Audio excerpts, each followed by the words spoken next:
Fire and Love. And I am Dr. Shari Caliker, creator of Dr. Mrs. And together we are the Huxtabelles. Woo! Episode 6. All right, y'all. So getting started. Well, first of all, how's your week? My week has been going good. I just came back from Fort Lauderdale. Yeah. We had my nephew's first birthday party and his dad had his 30th birthday party. So it was fun. Are they born on the same day? No, his dad's birthday, I think, is August 22nd or something like that. And MJ's birthday is August 14th. Oh, cute. Yeah. Oh, that's so close enough. Well, that's good. We just hung out with friends this weekend and worked during the week. So adulting, I guess. But it was really nice. Like Friday, we had like a little dinner party with one of our other couple friends. So that was nice. Did you guys cook or did they cook? No, they cooked. Oh, nice. Actually, also Haitian. Oh, okay. Ow. So you had... we had... griot? Well, I don't think we had Haitian cuisine, but it was good. But we did have this rum. Babacoot? Yes, it's the best rum. We had that. It was so good, and I loved the box. It was so beautiful. Oh, so she must have just went to Haiti or something. She said she found it at Total Wine. Oh, they do sell them in liquor stores. I've been finding a lot of them in liquor stores, and they sell some of the good kind too. Yeah, that's what that. So the fit. I want to say how much it was, but the nice bottle, she said it was like, and it has like the beautiful box with like all the black women on it. Like, well, I guess they're Haitian women.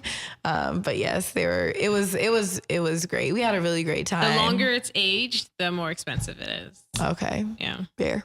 Well, it was delicious, however old it was. And then, so that was really fun, just like hanging out. And then, Saturday we hung out with our friends at the pool. It was cool. Nice. And then Sunday, we all know what happened Sunday, so that wasn't such a fun day, but it was Marley's birthday, so happy second birthday to my baby. Happy birthday to my baby. Yeah. So what are we drinking today? So today we are drinking Vigna.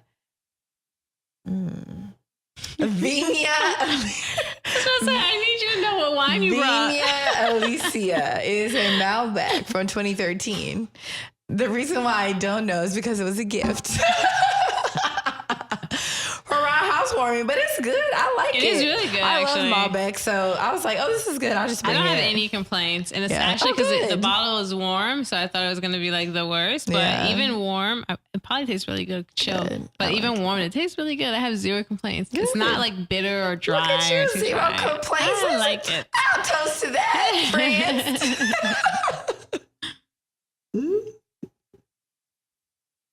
Yeah, it's like super smooth. Very smooth. This is actually a really, really good wine. So I don't know if you guys can see it here, but it's pretty bottle also. Yeah, it's Vigna Alicia Paso de Piedra. So definitely 2013 Malbec.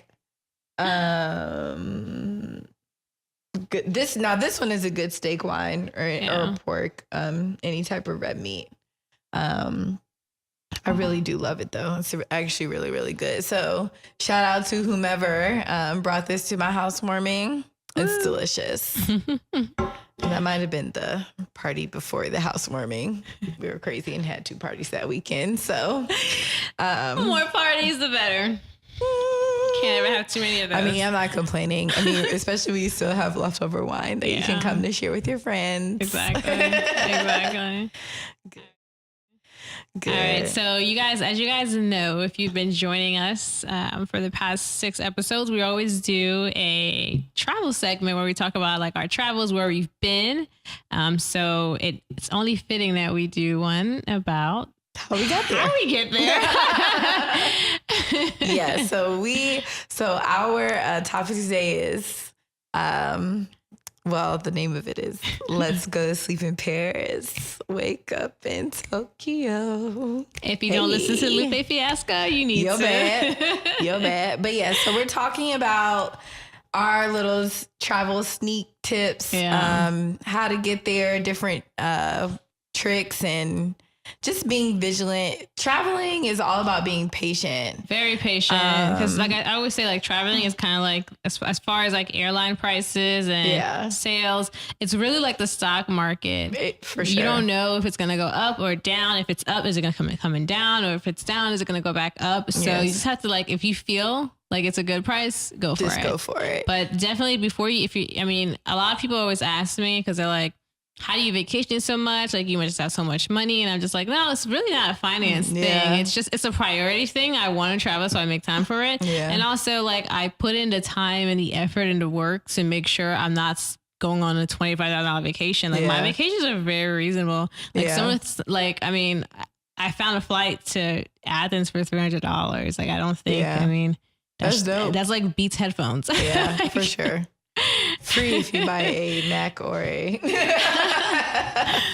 or an iPad. Yeah. So I think like the first step is definitely know your budget, because just because something is a good deal, it might not be a good deal for your budget. So I think you should know like what your personal budget is and what you're willing to spend on a trip. Yes. I definitely think that one thing we talked about earlier is not really saying like, okay, so this year I'm going to Greece or this year I'm going to Italy. I mean, unless it's like an event or something, an event like a birthday or something like that. I think really just being open to the world and knowing that many countries in the world have somewhere to offer you. You can really like explore the world for cheap that way. Yeah. Like I was telling you the other day, I saw there was like a flight from New York to Martinique in late January for like $180 or something. It was awesome. It was ridiculous. Because honestly, if you have a specific goal to go to any of the islands, those flights are easily $700. So if you see a flight from Martinique under $200, like you just have to buy it. Right. And you know, I mean, even though it's January, like in the islands, it's always going to be at least 80. Like it's going to be comfortable. It's not going to be cold. So it might not be like 90 degrees, right? Exactly. You're used to, but it'll definitely be comfortable. Exactly. So I definitely agree with that. Just keeping a budget, because that'll keep you from like, you know, out here trying to flex for the gram because everyone else is going to wherever, like you should be there. Like, no, go, you create the new wave. You know what I'm saying? Because I was going to use Drake, because in Drake's album, he's like, people just travel, just take pictures. Yeah. It's really true. But if you, like, for me, like, I know, like, I just have like one time I read this article, I don't remember where it was at, but it was like this male attorney. He was 50 years old, but he'd been to every single country in the world already. That's dope. And I was like, I wonder like how many countries I can touch. So like for me personally, like I don't have a bucket list of places I want to go to. Yeah. I just want to go places and go as often and to as many as I can. So like recently, like I went to Iceland in April. I never really considered going to Iceland or Norway, but there was a travel deal. I'm not going to pass it up. I saw the deal. It was like $200 round trip from like New York or something. And I was just like, well, I'm going to go. We going to Iceland? Yeah. I mean, I actually do have a list of places that I would prefer to go to.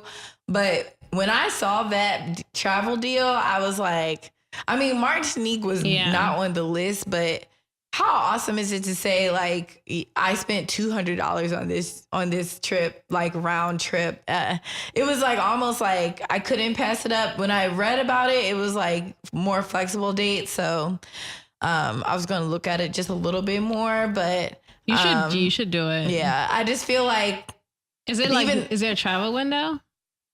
Yes, there is a travel window. But I don't know exactly. They just said like the end of January. Okay. So it's the latter part of January all seem to have kind of around the same price. Wow. So yeah. Is it a couple's trip? I mean, it can be, friend. It can.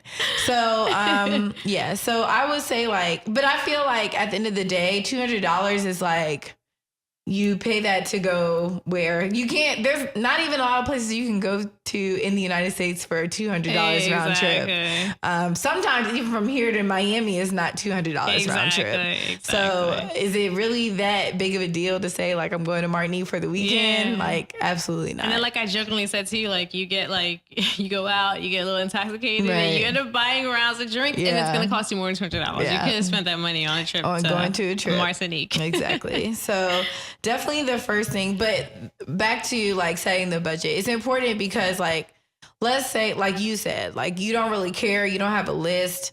You don't have anything that you're worried about, but you know that you like to travel. If you have a budget of $1,000 per year, that way you can say like, okay, if I find a trip, then that's $200. So that's $200. So then I have $800 more to spend. So let me look for a hotel. And then we find the hotel. So that way you can find trips within that budget by setting that budget. Kind of the thing is when you have a bucket list is like you kind of get stuck with whatever the prices are at that moment. Yeah. So I feel like, I mean, I'm sure there are definitely places that you would like to go, places that you don't like to go. But if it's something you think you would remotely be interested in, I would definitely like plunge into it, especially if it's super, super cheap. Like, yeah. So that kind of brings us into our second point is like subscribing to different airlines, subscribing to different deals and apps and things like that to kind of help you to plan your trip. Yeah, like I always like I got my notification, like I subscribe to like Travel Zoo. I have a Delta account. I have a United account, American Airlines, European destinations. I have so many different travel, like I honestly cannot keep track of them. But if I see a good deal pop up, I'm gonna, zoom in on it and check it out, see if it's feasible. United Emirates is another good one. They fly so many different places. So definitely have one of those accounts. And then the second part of it too is like, if you do get one of those accounts, like, find an airline or a travel card. Well, personally, like at first I was kind of against getting an airline credit card. But then I was like, you know what, maybe it's not that bad. And I started doing a little bit more research. So I chose Delta. And the only reason I chose Delta was because Delta just goes to so many different places. Like Southwest is limited, JetBlue is limited, American Airlines. I mean, they go a lot of places too, but they don't have the point system that Delta has. And so I went with them. And like, since I've had them, like, I mean, I've already got a free flight and I've already accumulated the points that I used to get that free flight. Right. Just by doing regular things that I always do. Yeah. So I definitely agree. Like I was kind of in the same boat. Like we were kind of against travel cards, like just like, no, it's like, it's not for us. And then one day we were just kind of like, we go traveling so much. Like just imagine if we had a travel card and like, we were actually like, just, when we travel, we do this card, we book everything. So ours is actually through United. And it has just been really awesome. Cause it's like, upgrade you too. Yes. And it's just like, you don't, well, I really do like their point system. But I also love it that it's like, if you shop at regular places like Chipotle, Panera, Staples, anything like that, then you also get like double, triple, like even sometimes 10 times the points. 10 points per dollar that you spend. I don't want to say 10 times the points, but 10 points per dollar that you spend versus like the 2 points per dollar that you spend when you even buy a flight. So like, I remember really like, good. I kind of like was using the card just to like test it. And what I did was, so that was nothing that we want to talk about. Like if you're going to invest in those cards, and there are some cards that aren't affiliated with airlines. They're just good. Like, I know that Capital One has a card. I know Chase has a card. Yes. So those are cards that aren't affiliated with any airline, but they also hold those same kind of perks. If you buy flights, if you Uber, if you put hotels, you get a certain amount of points for those cards. Excuse me. And the biggest thing with those is making sure that you stay on top of the money that you're spending with those cards. So what I have been doing is like if I'm using, so because I just think it's smart because we travel so much to use the travel card more than my debit card. Yeah. Because I can get the points, and then what I do is I just transfer the money from my debit account to the card automatically, so that you don't have that, like, you don't have the accumulation, and you want the money available for travel. So that's why definitely. I do it too. Like, it's not, I don't view it as like an emergencies card where it's like, if I have some kind of emergency, I need to use it. I use it as like an everyday card. So I might buy lunch on it, but then I log on and I bill pay right then and there. Like, let me transfer that money right then that I'm using. So I never use on the travel card what I don't have, because I'm just using it to accumulate points. Right. Exactly. So I think if you do choose to go with the travel card, that is the way that you should use it, is use it on your everyday purchases, groceries. Like, I hooked my HelloFresh up. Oh, no, not, what am I using? Home Chef. Hook the Home Chef up to it, like recurring bills, all those stuff. Just hook it up to them, get the points, and then pay it back from your debit account. That's the best way to get it. And it's like, the more I was like researching in the car, like, once we got the card, like, because of course any card you get, it's like if you spend a certain amount of money in the first couple months, and you get like all these points.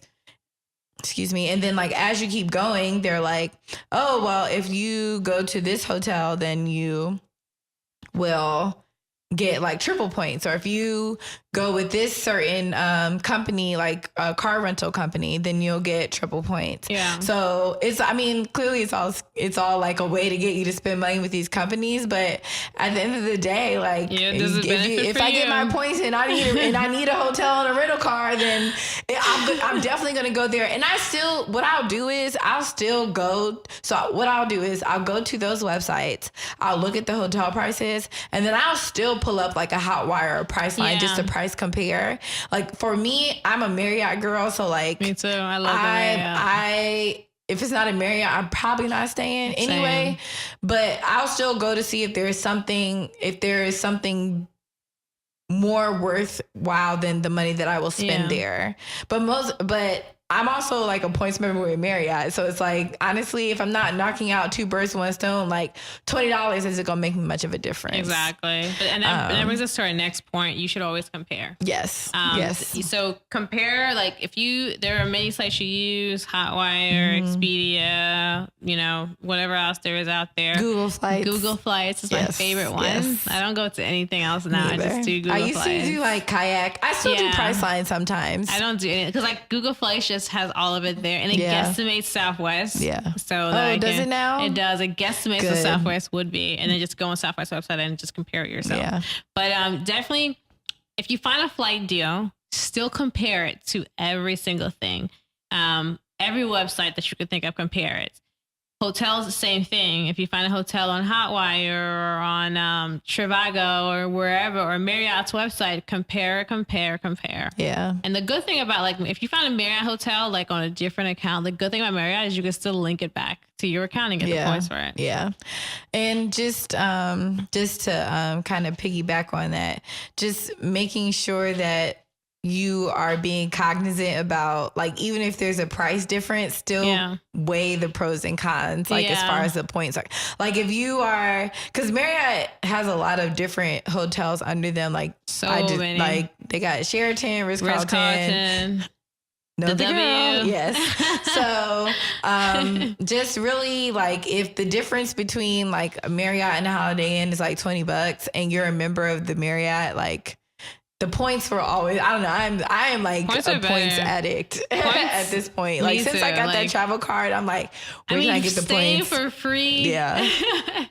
Doing stuff that you already regularly do. I mean, you can't beat it. I mean, that's how you try. Like, not like, if you play the points game the right way, you can stay in your budget and take an extra trip because you have a free trip, a free flight, and a free hotel possibly. So those are definitely the two things you should have. Yeah. Points. Like, even we're going to Memphis for Donovan's family reunion, and those tickets were like about $350 a piece. And after using points, and then Donovan got a voucher from like a terrible experience. Yeah.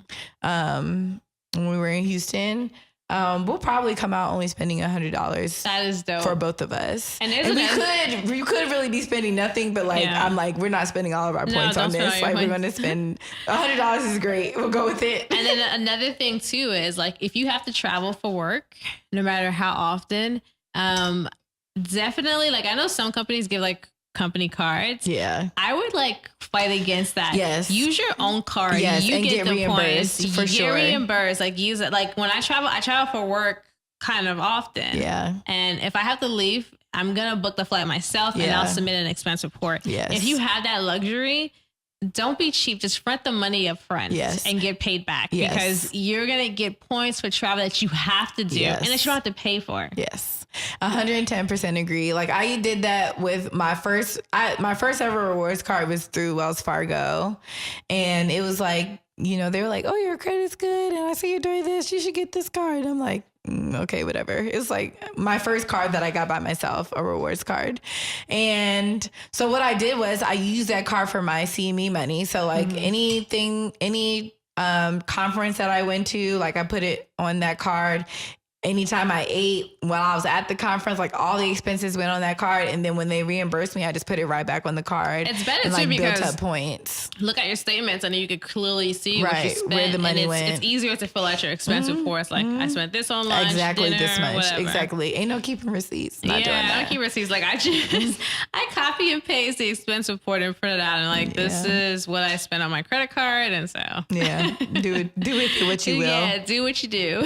Yeah. So I definitely agree with that. So like, what are some apps that you use to kind of help find your flights and stuff? Google Flights is my primary source for finding flights now. Okay. Because it gives you everything. And like, I've done the comparison and contrast between like Google and Kayak and different things like that. Yeah. And I've noticed that like Google always has it. They have I don't know. I mean, it's Google. Yeah. You can't fight Google. True. They have the data and they have the best flight. The only thing that Google doesn't do that Kayak does is that actually, no, you know what? Google does it. They'll tell you if it's a multi-airline.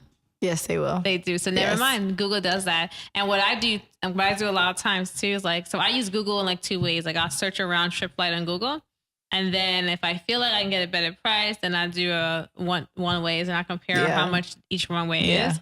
And then if I feel like maybe that's not good enough, then I'll do a multi-city flight and I'll compare that and see what I could get. So that's really my comparison in Google is between round trips, multi-cities, and one ways all across the board. All right. So what I have been doing lately, so two apps that there's only one app that I use. I tried to use another app, but I felt like it was going to be like overload. So I stuck with my one app. So the one app that I use is Hopper. So Hopper is a really good app because so basically like, let's say for example, we already talked about family reunion. So we have to go to Memphis for a family reunion. So what you do is you go in, you put like the date, where you're going, like where you're trying to fly from. So what I'll do is I'll put in like Jacksonville to Memphis, Orlando to Memphis. And then it will say like, so today, this is how much the flight costs. And then it will say, either buy right now, it's more than likely it's not going to get any lower than this, or it'll say, so this is how much it costs, but just wait because it's probably going to get lower. So if it says like buy it now, then that's when I'll like go price compare it on Google and just kind of see. If it says wait, I'll just leave it on read. Like I'll just like wait until it sends. And so what it'll do if you leave it like that and you set your notifications up, it'll like send you a notification every time the price changes. So it'll be like, let's say you checked it and it was like $400. Then it'll send you a message like your flight from Jacksonville to Memphis has dropped to $350. This is a good price, but if you wait, you can probably get a better deal. Yeah. Or it'll say, hey, your flight has dropped from $400 to $350. This is the best price you're going to get, girl. Get it together. Go buy your flight. So I like that. Like, that's how I found that trip to LA for Coachella for like $200. No, it's like $220. Oh, that's really good. From Jacksonville to there for like $220 was that it was like one day it was like a Sunday morning, like 10 a.m. It was like, hey, the flight's like 2:00. Buy now. And I'm like, so I bought it and then told my friend later, like, hey, I had to buy this flight because it's only $200. I hope you can get in at the same time.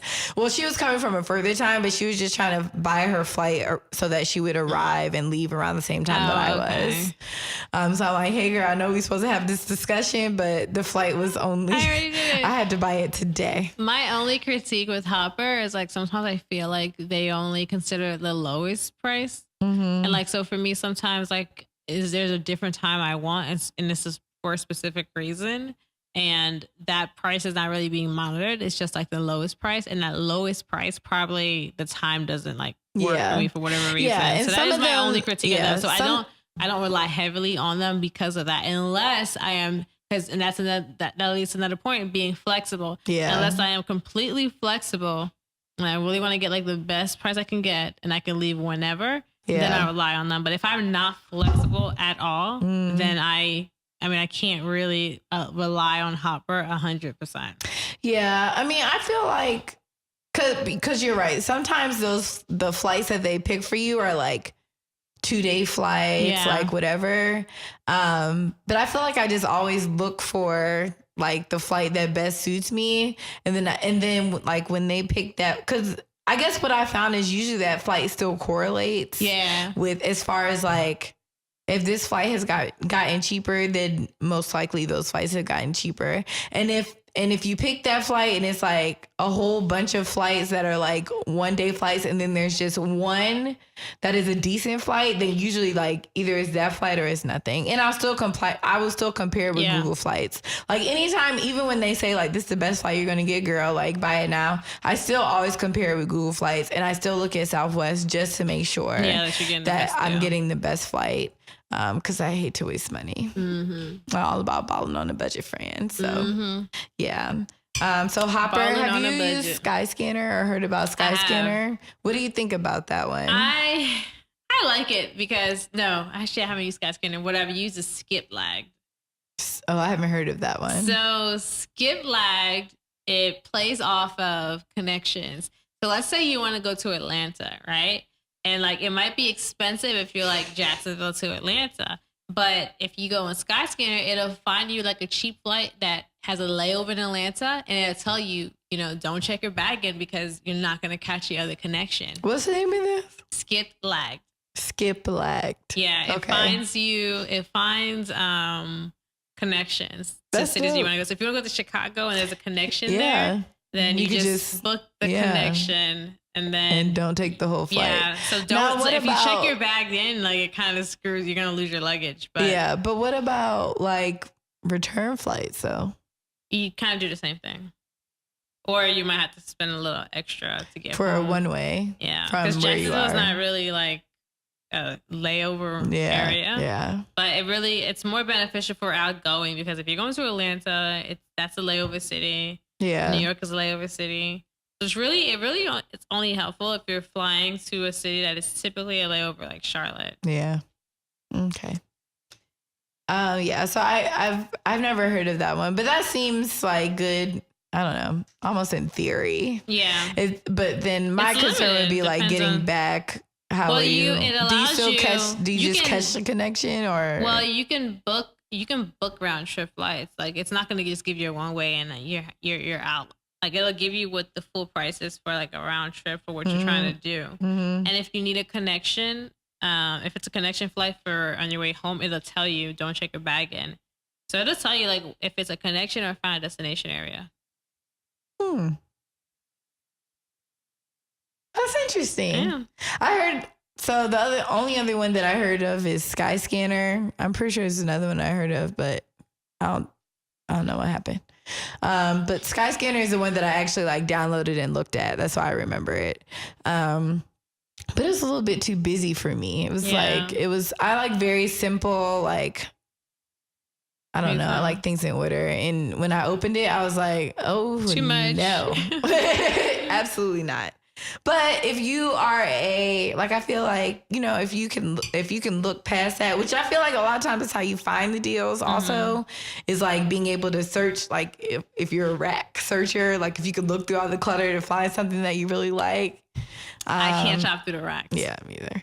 The deal has to be very visible. Yeah. First line, first page for me to see it. I'm not definitely a rack shopper. Definitely the girl that walks in and it's like, oh, this is cute, and it'll be the most expensive thing in the store. So like when I go to like Nordstrom Rack or like TJ Maxx or whatever, I walk in, I do a little turn. Do I see anything I like? If I don't, I'm out. If I do, I'm like, okay, this is cute. Yeah. Let's go. I don't try clothes on eBay. I'm like, this is cute. Yeah. It might fit me. If it don't, I'll give it away or bring it back. Yeah. But I'm not gonna sit there and like, I'm not doing that. So the other thing that we wanted to talk about was being flexible, which you kind of talked about before. Yeah, because like if you really want a true deal, flying out on a Thursday and coming back on a Sunday is not going to give you the best deal. I mean, the better deals, the cheaper deals are like Saturday to Monday, leaving on a Monday. Like last year when we did like the big Greece, Italy trip, I did, I believe, Wednesday to Thursday or something like that. It was 2 weekdays. Yeah. But those are usually better, but if you're flexible, it works. I mean, you gotta kind of gamble like days off that you probably didn't want to take. Yeah. But it's not worth it if you're trying to save money to fly out on a Friday and come back on a Sunday. No, if you can. Like, of course, PTO matters. PTO is PTO, exactly. But if you can, like, yes. Yeah. Leaving out on a Thursday, if you come back on a Monday or Tuesday. Ideal. Yeah. And then also like buying, so do you subscribe to like buying your tickets on a Tuesday or Wednesday? I've done it and I haven't seen a real difference. Okay. I don't know if that's like a real thing, but it's never made a real impact for me. Okay. What about actually, like you said, beforehand? Like, you know how you just said like you got a cheap flight alert on a Sunday? Yeah, I've had that happen. Yeah. But I've never seen a price drop on like Tuesday or Wednesday. Yeah. I think like the airlines probably picked up on that. So they don't do it anymore. Yeah. You're probably right. But like how you said it, like I've gotten like a cheap flight alert on a weekend. Yeah. But I've never really seen it on like a Tuesday or Wednesday. What about like, do you subscribe to the 2 week before type thing? Like if you buy it less than 2 weeks, the price goes up? I've definitely seen that. Yeah, the closer you get, the more expensive it is. That is 100% true. Yeah. What about like somebody said like, do you fry Spirit at all? I have. Yes. So have you? I mean, I flown Spirit one time, and it was okay. It wasn't a terrible experience at all. It's not as dramatic as everybody needs to see. But they said that like if you go to the airport. And that like you can get a penny flight or something. That's 100% true. Is it really? It is 100% true. Yeah, I have a friend. She showed me I didn't believe it, but she showed me her receipt. I haven't done it. But the thing is, you have to be in a city where Spirit is frequent. So you have to either be willing to drive to Orlando or go to Fort Lauderdale. But my friend, she went to Fort Lauderdale and she brought a flight. And the other thing is you have to be completely flexible.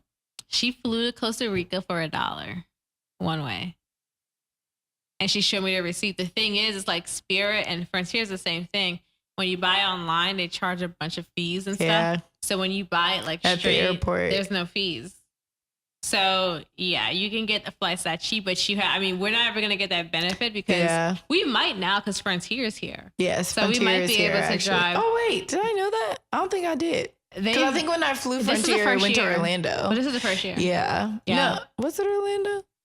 Yes, when I flew Frontier, it was from Orlando. But this is the first year it's been in Jacksonville. Before, it used to be in St. Augustine. So Frontier has the same thing as Spirit? I don't know anyone who's tried it, but they're very similar in airlines. Mm-hmm. So my assumption is that they do have the same thing, but Spirit for sure does that. Yeah. You have to actually go. So that would be, ladies and gentlemen, that you just had to be flexible in your super flexible. Flights. Like, it has to be on a whim, like, hey, what's your cheapest flight from here to Costa Rica? Like wherever. What's your cheapest flight, period? Yeah, period. All right, that's how I'm going. Sign me up. Yeah. All right. But she showed me the receipt. I was like, girl, you are lying. That's dope. That is so dope. I'll be walking on that plane like, I'm a ball out of Costa Rica. Yes. Where you going, girl? Oh, how much you pay? Oh, okay, girl. I'm staying at a 5-star if I pay $1 for a flight, you know I'm doing everything. Give me the penthouse suites at this 5-star resort. That's what I want. At the night show, friend. I'm like, I'm everywhere. Yeah, well, that's dope. Sure. But you can do that. That's another tip that I haven't done. Yeah, I haven't tried it, but I've heard it. You can do it. I've heard it multiple times. So I just wanted to know if you're, the fellow travel budgetnista. Balling on a budget. So yes. So one of the last things. So 2 more things.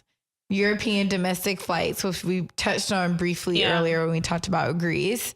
So when you're traveling in Europe, like the best thing to do, if you want to see more than one city in Europe and it's not in the same country, the best thing to do is just do your big flight from America to Europe and then take little hoppers, like little hopper flights from country to country. Yeah. So essentially what you're going to do is like, let's use Rome. So let's say you want to fly from Jacksonville to Rome. Yeah. Buy a one-way ticket and then stay in Rome for 3 days, whatever you want. And then go from Rome to Spain or wherever. Yeah. And you book one of the European domestic flights. Like I've seen them for as little as $15. Yeah.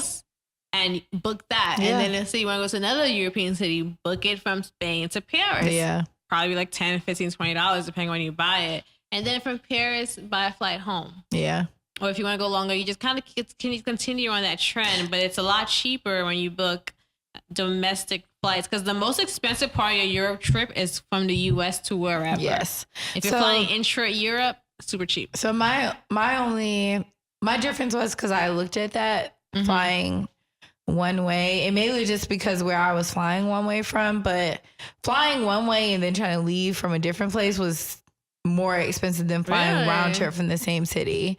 So that's how we ended up going to Paris, was because like I'm like, okay, so what European city would I not mind like that I can do it one day and like do all these and still get a good experience, but it's also cheap. So that's how we ended up in Paris, was because that round trip was cheaper than London, it was cheaper than Berlin, it was cheaper than Madrid, it was cheaper than all those places.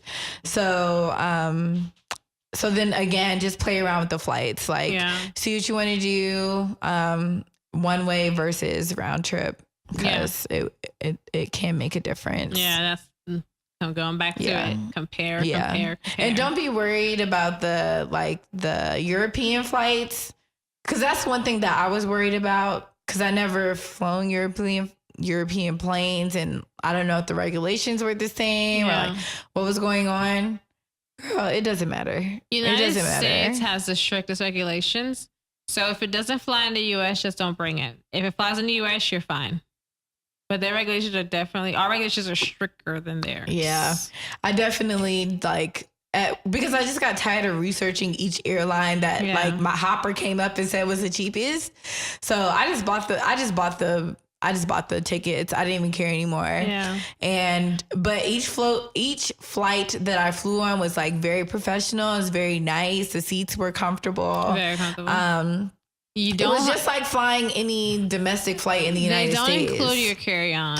So I would say it depends. Check the airline and see what the carry-on or check bag limitations are. Yes. And make sure your bag doesn't go over. 100%. Definitely go in there and like understand that your carry-on bag like dimensions in the United States are not the same as your European dimensions. And it just depends, like sometimes they'll let you through and they like won't pay attention, and like sometimes they'll be pressed about it and tell you to check it. Like Iceland Air, they checked everybody's bag. Oh, did they? They had a thing. They said, put your bag in here. Yeah. And let's see if it's they checked through. They did. Yeah. And if it looked too big, they're like, you need to pay. Yeah. When I did Air France, I was like nervous. So I just like paid for it because I didn't want to like have any trouble. Like I just wanted to get on the flight, make sure all my stuff was there and get there. And they didn't check anybody. So like after that, I didn't pay for any checked luggage ahead of time.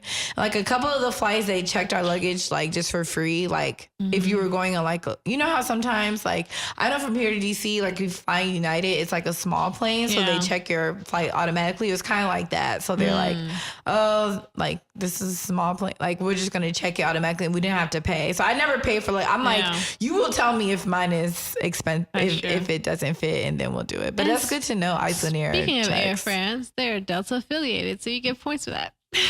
Oh, are they? I thought they were United affiliated. It's Air France, Korean Air, KLM, and there's like a bunch of other ones. Aero Mexico. I wonder if they're double affiliated. Yeah, you get like the same because I was about to say, points. I feel like I thought Air United, Lord have mercy. Air France was affiliated with United. So you probably get the same points. Like I know, like for sure. Yeah, you probably just get the same points, but yeah, we did anyway. Long story short. So anyway, and then our last big tip is make sure that you print stuff out. So I know like a lot of times here we're very used to having like consistent internet and being able to like pull things up, like your boarding pass number and all those, like your check-in number and all that stuff. But I have found, well, for that part, I thought it was fine. Was it mostly because it's in my email. No, Cuba. I told you I was in a different situation in Cuba. I had an issue in Cuba. Oh my goodness. But like, especially if you're doing like, if you're going somewhere where you're taking trains, like when we were in Italy, we were taking trains. So like, I made sure to like we printed out the whole itinerary, like with all the numbers. You know, we had to take a speedboat from a hotel like 7 a.m. to like catch our flight. So like we printed out that number, like who we supposed to call in case something doesn't happen. Like print out all that stuff, just because you never know, the internet may be sketchy or you may not have it where you are, and you just want to make sure that you are able to catch your transportation and get to where you need to get to. Yeah, 100%. And be able to check into your hotels. Like the things that you can never replace are transportation and hotels where you're going. You can always replace a reservation or anything like that. But at the end of the day, you need to get back home. So print out your transportation and your hotel information if you can, or even save the information like as a screenshot on your phone so you can access it from your photos. Yeah, that's something else that I did. That's what I did. I didn't print anything out. Yeah. I screenshot it. I did both. And then when we did the speedboat, we didn't like pre-book the speedboat like to get to and from. Like we purchased it right then and there, so I didn't need to like. I just like brought the ticket right there and gave it to the guy. Yeah. But I think printing is definitely like, because it became an issue in Cuba because there was no internet. Yeah. And I couldn't like, I didn't have anything to give the driver, and the address on the Airbnb was wrong. And the only way he was able to get us there is because he recognized the house. But if he didn't, then I would have been sleeping at the airport, and that's the whole trip. Yeah. Yeah. So I would definitely like stuff like that, lodging, hotels, any transportation, like, I don't know. I feel like all that stuff is just important. Yeah, it is. I mean, definitely being over prepared. You'll never regret being over prepared, but you will regret being under prepared. Especially, that is a life tip. Especially when you can't speak the language and you don't know where you're going. Like, it's like when you're going to these places and you're taking planes and trains and things like that. Yeah. I mean, you really are taking a chance and like hoping that you're like getting where you're supposed to get, because like a lot of places, like they may not speak English, or you know what I'm saying? Like, so it's just best for you to be able to remain independent and make sure that you get the place that you're supposed to get. Like I remember one time when we were in Italy, we were trying to catch a train, and like the place told us to go one place, and we got there and we didn't see anything there. And so I was like, okay, we've been waiting here for this time. Like if we end up missing this train, I'm gonna be mad as hell. And then so we went, so I ended up going to talk to somebody and they try to insist like, yes, go here. Like, that's where you're supposed to be. And then I went and looked at like so then I was like, no, like something just doesn't feel right. And I went and looked at the big screen and it was like, oh, the train, like that train had been transferred to another track. So we had to like run all the way over to this other track. And we were like at track 1 and the other one was like track 12. And it was like, it was such a mess, but it's like those type of things, like if you don't have it, you just, but I don't know. You just have to have those things. Sounds like you a have good to workout. have those things. You have to. So stressful, but it's so much fun. It's always an adventure. But you got cardio. I'm not really sure. Cardio is important, but when you're already walking 15,000 steps, does the additional cardio really matter? I feel like vacation is like 90% walking. It is. I get all my steps.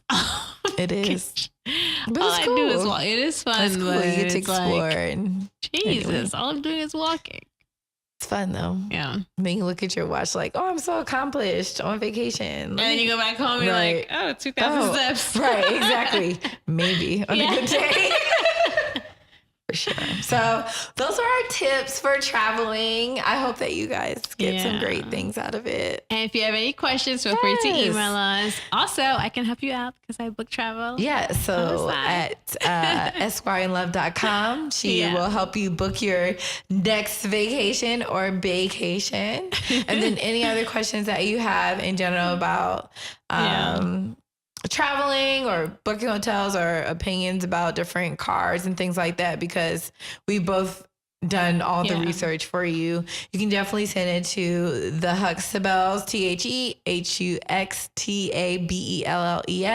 @gmail.com, and we'll be certain to get back to you. Any questions about where we've been, where we're going, send it to us, and we'll be happy to answer. Definitely got trips lined up. Yeah. Bow. I think by the end of the year, I would have been to 8 countries.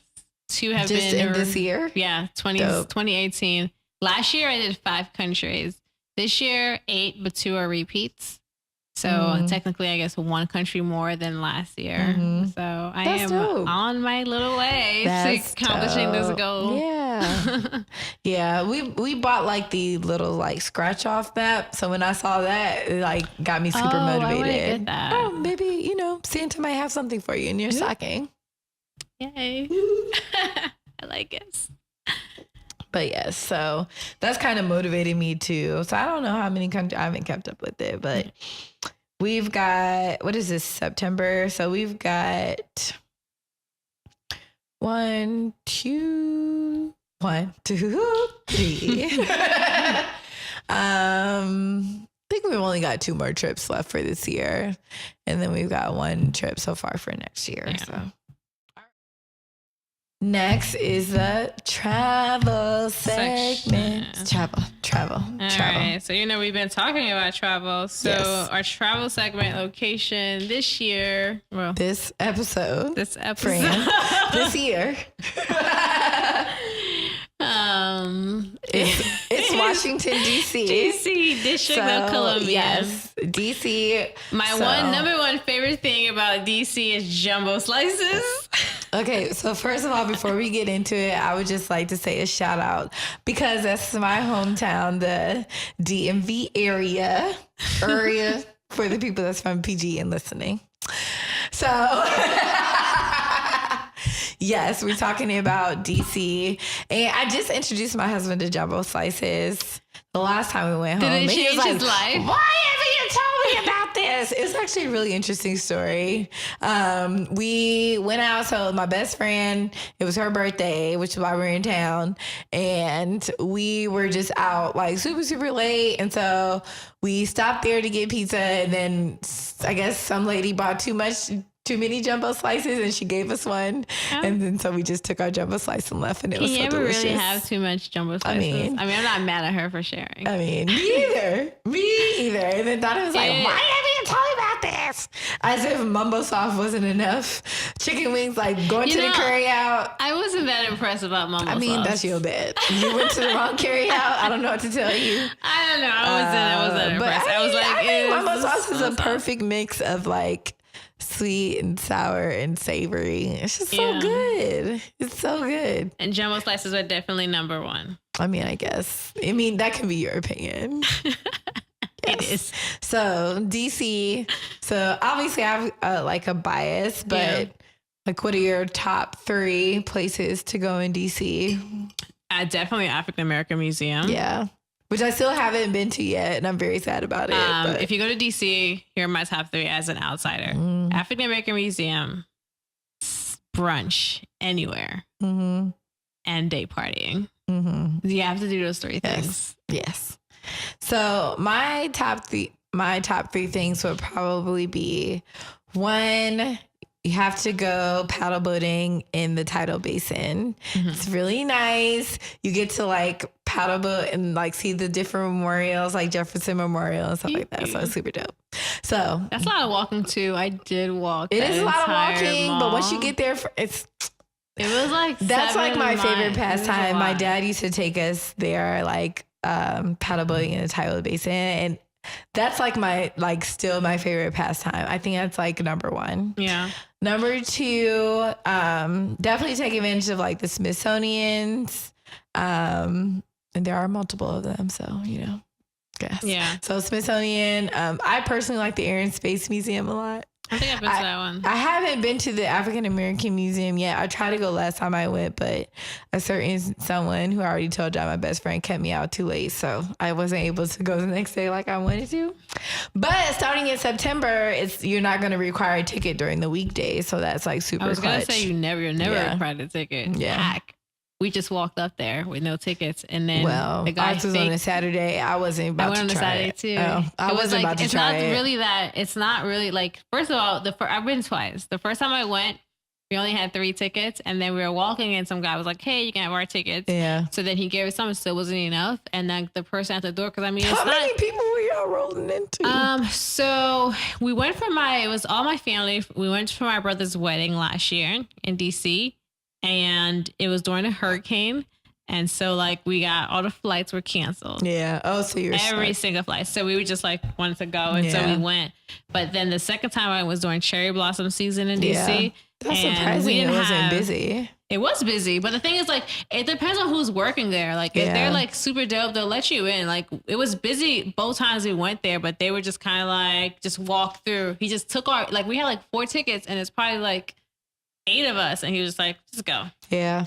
Second time we had 0 tickets, and the guy was just like, open your phones and just act like I'm scanning you. And because it's a free museum. Yeah. The only reason they're requiring tickets is to control the crowds. Yeah. But like, I mean, well, we're definitely going next time we go. I mean, that's good to know. I mean, is how my luck is set up. I would get the one person that said, "I'm sorry, you don't have a ticket, so you can't go." That's just how my luck is set up. But there are like 6 doors to go to all of them. And if they all tell you no, then you can go home, but walk to, because that's what we did. We went to one door and they were like, all right, you don't have tickets. Went to another one and he was like, you guys just come to this line. Yeah. I should believe in the power of my DC people, but maybe. Believe in them. I mean, maybe. I don't know. Sometimes people be trying to be extra. And then speaking of travel flights, I mean, if you're flying from Jacksonville, JetBlue always has a deal to go to DC United and Southwest. United also always those has 3 a deal. Are direct flights. Unfortunately, if you go Delta, it's going to be a stop in Atlanta. But if you fly United, JetBlue, Southwest, you get there direct. And I know, like, the last couple times we've been, United has always been the cheapest flight. But the first time we actually went home from here, we got a one-way from here to DCA, which is like the Reagan Airport, which is in DC. Yeah. And you could take the train to anywhere from that airport. It was only $60. Yeah. Yeah. So definitely. And then I think I only said 2. And 3, I also agree with day parties. Like, DC has the best day parties. And I just love day parties in general. I love a good like kiki, ha ha, hee hee. And then we're in bed by 8. I love it. And then I heard the wharf changed, but I don't care. I'm still like, go get your crabs, friends. Crab, you have to have crabs in DC. It's just different. Like, I know Jacksonville, y'all love these garlic crab. Like, whatever y'all like to do to these crabs, it's cool, whatever. But it's nothing like some Old Bay. Just some Old Bay and some beer, and it's nothing like some good old Maryland blue crab. So I'm not shading y'all and y'all garlic crabs, no shade but to Jacksonville. I have zero loyalty because I'm not from Jacksonville. I just had better, and I can say that because Maryland is the blue crab state. So yeah, you know, whatever. Doesn't have a reputation. So definitely go to the wharf and get your crabs. And I just say explore. Like, DC is so fun, and all the museums there are free, which I think is so dope, because it's like the archives. You can go there, you can see the Declaration of Independence, you can do all that for free. So like, and I know like plenty of people that live in DC that have not been to those things. So I definitely think DC, if it's not on your list, if you never thought about it, if you're mad because of Donald Trump, just let it go, friend. So every week. Organization. I like to, when I start off my week, I like to do a to-do list, and I have a list of things I want to get done. Yes. Unfortunately, I haven't transitioned that to my personal life, so that's really specific for work. So I am very organized when I go to work. I know what I need to get done when I leave for the day. If I didn't finish something, I write it down and I add it like the next line on my list. As far as my home life, it is in disarray. Yeah, well, it's hard to keep everything in balance, but yeah, to-do lists are life. Like, it's so great just to, I mean, for me, I can keep certain things afloat for so long, but then after a while, it's like, okay, let me write this down and make sure that I address all of them. Like, again, bring up this family reunion because that's what's blaring in my face right now. I've forgotten to buy tickets for the last 2 weeks. So today I wrote it down, and today I am going to buy the tickets when I get back home because it's on the to-do list. The fact that you still haven't done it. I had to go to work today, unfortunately, because On the Run 2 is tomorrow. So. Oh, you switched days? Yes. Okay. No, I didn't switch days. Yes, I switched my off day. Yes. Yeah. So I work today. So that's why it hasn't been done yet, because I was actually busy at work today doing things. Okay. So, yeah. So to-do lists are great, even if you're writing like Sophia talks about having her work things together, but not her home. But you can also write your home things. Like you could say, today I want to do a load of clothes. I'm going to cook. I'm going to like make sure I have all my tasks or half of my tasks done at work done. I'm going to read 10 pages of this book. Like, all those things are really great that you can add to your to-do list. It's okay to ask for help. I'm high.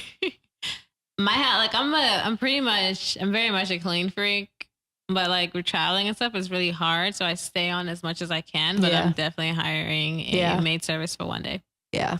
So, do what you can. Yeah. Do what you can. Our question of the week. Okay. We only have one this week. Yes. Let me find it. And it is. Oh, you have it. When do you know it's time to walk away? And I'm assuming it's relating to a relationship. Yes. So what are your thoughts? When do you know it's time to walk away? So I think if you're like drained, if you're physically and mentally just drained and tired, if you're getting home and you're seeing this person, not like 1 or 2 days, but like month goes by and you haven't really been able to get it back on track, then maybe it's not, it's time to let it go. Like if that person is no longer creating growth in your life and like helping you to be a better person.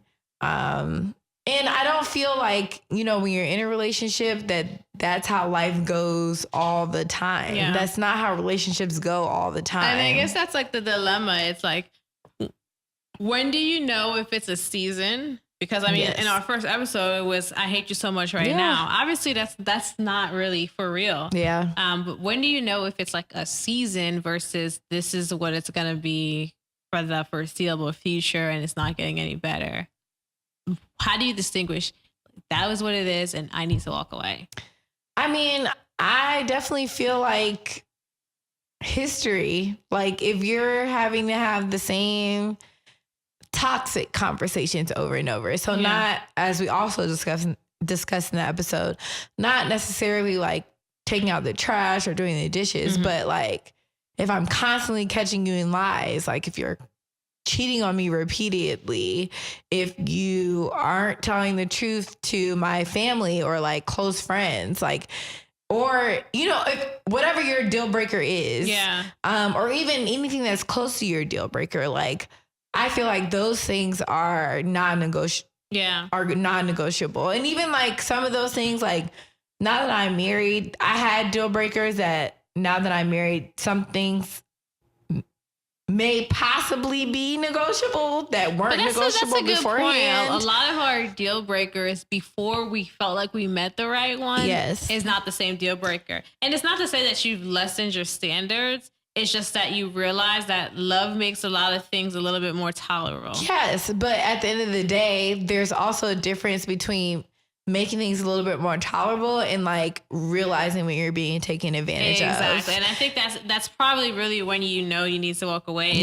If A, you're being taken advantage of, and B, you no longer see or feel the love there anymore. Yeah. But I mean, I feel like sometimes you can be in situations where you don't see or feel the love and you can still come back from it. Yeah. I do think that. And I think that does require like intensive conversations. And if both of y'all are willing to work and make things better, then I think that you can still stay in. But I do believe that my biggest thing is like red flags and like things that you're repeatedly having, like make or break things that you're repeatedly having conversations about, especially if you're feeling really terrible about yourself or if anything that they are saying is like making you feel bad about yourself or any of your relationships that you have or your family or like isolating you from those things. Definitely like any type of like abuse or anything like that. Like those things really do have to be taken into account. Think, like, I mean, I know you shouldn't bring third parties in a relationship, but if everyone close to you doesn't like him, they're not wrong. Yeah. All those people can't be wrong and are out to get you. Yeah, that's true.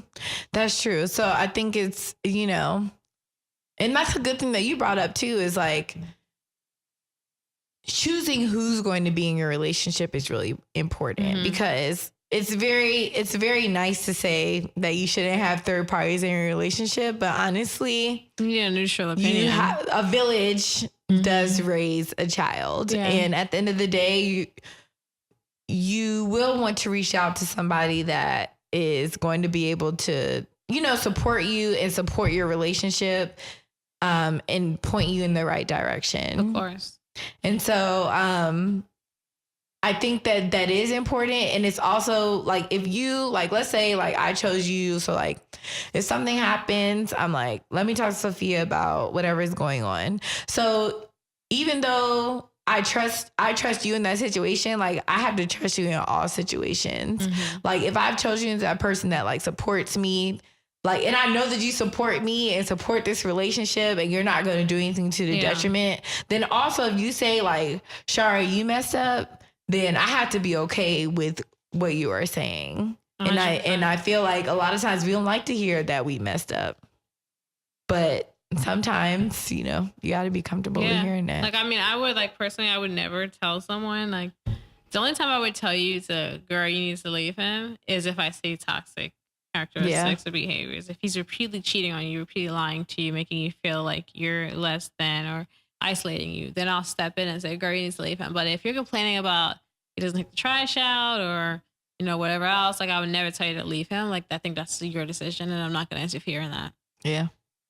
That's the best way to do it. Yeah. You know, that's the best way to do it, and just hope that person understands what you're saying and not thinking that you're out to get them or keep them from being happy. Yeah. So that is this week's episode of the Huxtabelles. Thank you guys so much. And thank you for continuing to watch us and sticking out with us and just having a glass of wine and enjoying this time with us. Definitely.